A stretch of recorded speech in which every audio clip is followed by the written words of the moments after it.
Hello guys, come in chu hile bonga hin. Tuna kan say nom chu hile live count subscriber ithi ki ve am ti he kan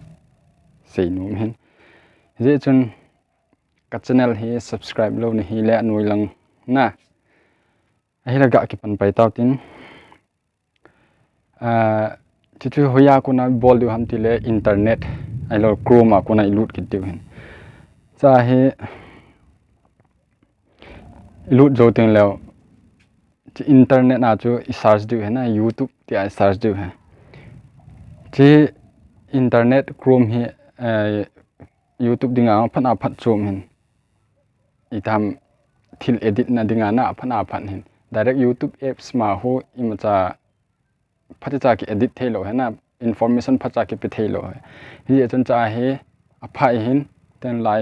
itam video upload diong la lai mun phana phan hai je chon cha hin lu tin YouTube search ro ten le pesung ki hong de hin I page nu wa chu isei bangwa amasa video video tang ki sim na banga chu ilu ro ten le chung langa profile pics na ho click chai ten le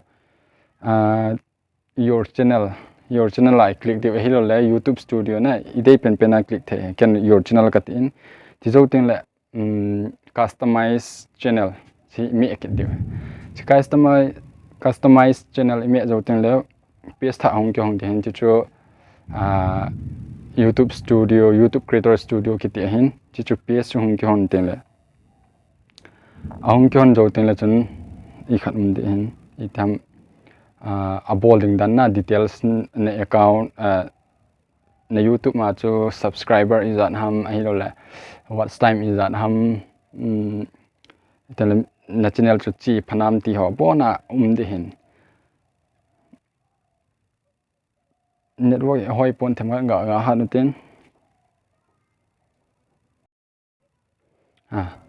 to chu hong khon channel customization ki te hin chi cha hi ma chadang hol lo du he